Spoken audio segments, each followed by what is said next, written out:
ರನ್ನಕವಿ ಇವರ ಕಾಲ ಸುಮಾರು 949ರಿಂದ 1020 ಎಂದು ತಿಳಿದುಕೊಳ್ಳಲಾಗಿದೆ.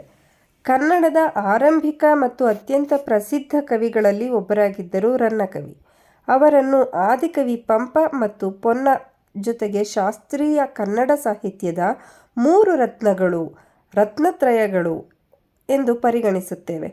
ಅವರು ಈಗ ಭಾರತದ ಕರ್ನಾಟಕದಲ್ಲಿರುವ ತೈಲಪ ಎರಡನೇ ತೈಲಪರ ಪಶ್ಚಿಮ ಚಾಲುಕ್ಯರ ಆಸ್ಥಾನದಲ್ಲಿ ಮತ್ತು ಅವರ ಉತ್ತರಾಧಿಕಾರಿಯಾದಂತಹ ಸತ್ಯಾಶ್ರಯದಲ್ಲಿ ಪ್ರವರ್ಧಮಾನಕ್ಕೆ ಬಂದರು.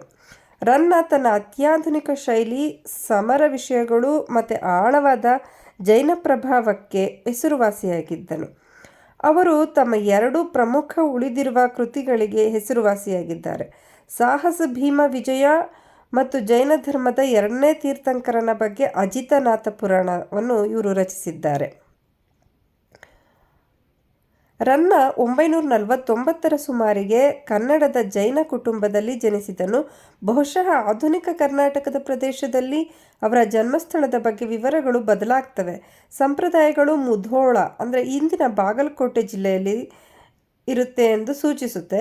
ಅವರು ಧರ್ಮನಿಷ್ಠ ಜೈನರಾಗಿದ್ದರು ಮತ್ತು ಅವರ ಸಾಹಿತ್ಯ ಕೃತಿಗಳು ಹೆಚ್ಚಾಗಿ ಜೈನ ನೀತಿ ಮತ್ತು ತತ್ವಶಾಸ್ತ್ರವನ್ನು ಪ್ರತಿಬಿಂಬಿಸುತ್ತವೆ. ರನ್ನನು ಪಶ್ಚಿಮ ಚಾಲುಕ್ಯ ಆಡಳಿತಗಾರರಾದ ವಿಶೇಷವಾಗಿ 2ನೇ ತೈಲಪ ಮತ್ತು ಅವನ ಉತ್ತರಾಧಿಕಾರಿ ಸತ್ಯಾಶ್ರಯರಿಂದ ಪ್ರೋತ್ಸಾಹವನ್ನು ಪಡೆದನು. ಇದು ಅವನಿಗೆ ಆಸ್ಥಾನಿಕ ಸೆಟ್ಟಿಂಗ್ಗಳಲ್ಲಿ ಪ್ರಮುಖ ಸಾಹಿತ್ಯ ಕೃತಿಗಳನ್ನು ರಚಿಸಲು ಅವಕಾಶ ಮಾಡಿಕೊಡ್ತು.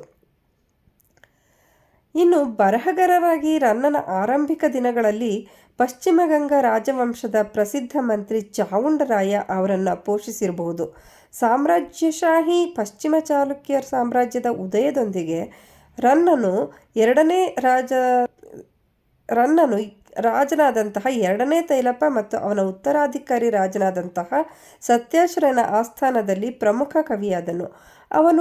ಅವನಿಗೆ ಕವಿ ಚಕ್ರವರ್ತಿ ಎಂಬ ಬಿರುದನ್ನು ನೀಡಿದನು. ರನ್ನನ ಬರಹಗಳನ್ನು ಹಳಗನ್ನಡದಲ್ಲಿವೆ. ಅವರು ನಿರ್ವಹಿಸಿದ 5 ತಿಳಿದಿರುವ ಪ್ರಮುಖ ಕೃತಿಗಳಲ್ಲಿ 2 ಪೂರ್ಣವಾಗಿ ಮತ್ತು 1 ಭಾಗವಾಗಿ ಲಭ್ಯವಿದೆ.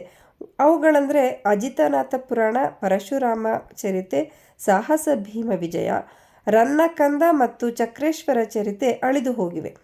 ಅಜಿತ ಪುರಾಣ ಕ್ರಿಸ್ತಶಕ 993ರಲ್ಲಿ. ಇದು ಜೈನ ಧರ್ಮದ 2ನೇ ತೀರ್ಥಂಕರರಾದ ಅಜಿತನಾಥರ ಜೀವನದ ಬಗ್ಗೆ 12 ವಿಭಾಗಗಳಲ್ಲಿ ಬರೆಯಲಾಗಿರುವಂತಹ ಜೈನ ಜಂಪು ಪುರಾಣವಾಗಿದೆ. ರನ್ನನು ಈ ಪುರಾಣವನ್ನು ಜನರಲ್ ನಾಗವರ್ಮನ ಪತ್ನಿ ಅತ್ತಿಮಬ್ಬೆ ಎಂಬ ಜೈನ ಮಹಿಳೆಯ ಆಶ್ರಯದಲ್ಲಿ ಬರೆದನು. ರನ್ನಕಂದ ಇದನ್ನು ಕಾಂಡಮಾಪಕದಲ್ಲಿ ಬರೆಯಲಾಗಿರುವುದರಿಂದ ಇದನ್ನು ಕರೆಯಲಾಗುತ್ತದೆ. ಇದು ಕನ್ನಡ ಭಾಷೆಯಲ್ಲಿ ಲಭ್ಯವಿರುವ ಅತ್ಯಂತ ಹಳೆ ನಿಘಂಟು. ಈ ಬರವಣಿಗೆಯ 12 ವಿಭಾಗಗಳು ಮಾತ್ರ ಲಭ್ಯವಾಗಿವೆ. ಇನ್ನು ಪರಶುರಾಮ ಚರಿತೆ ಗಂಗಮಂತ್ರಿ ಮತ್ತು ಸೇನಾಧಿಪತಿ ಚಾವುಂಡರಾಯರ ಸ್ತುತಿಗೀತೆ ಆಗಿದೆ.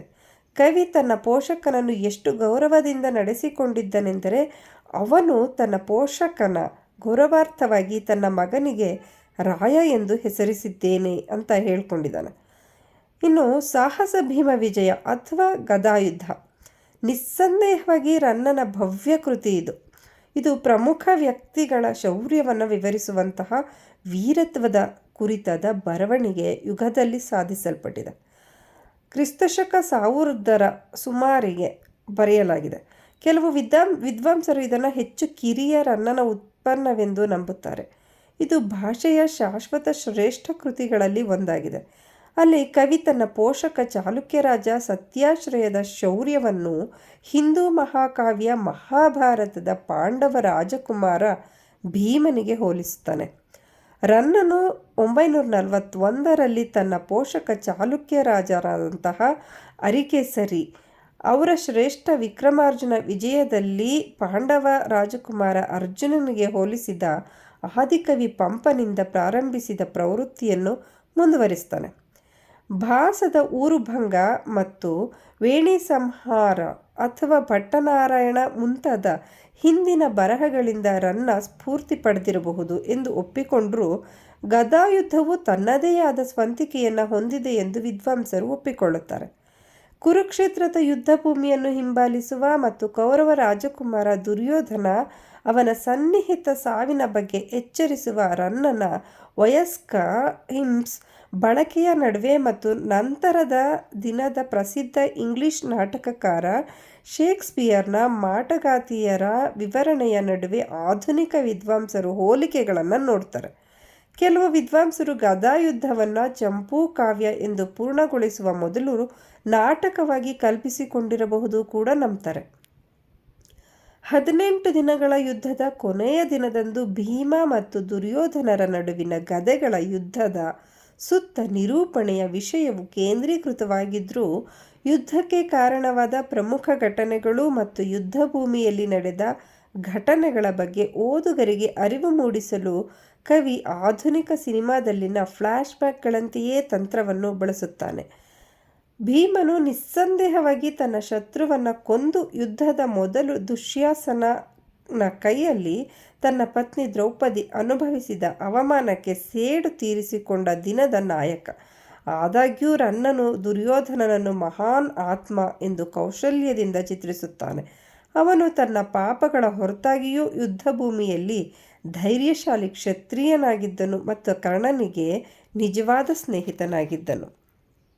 ಇದನ್ನು ಸಾಹಸ ಭೀಮ ವಿಜಯದಲ್ಲಿ ರನ್ನನು ಅತ್ಯದ್ಭುತವಾಗಿ ವಿವರಣೆ ಮಾಡಿದ್ದಾನೆ. ಅವನ ಅಂದಿನ ಆ ಬರಹಗಳು ಇಂದಿಗೂ ಶಾಶ್ವತವಾಗಿವೆ ನಮ್ಮ ಕನ್ನಡ ಸಾಹಿತ್ಯ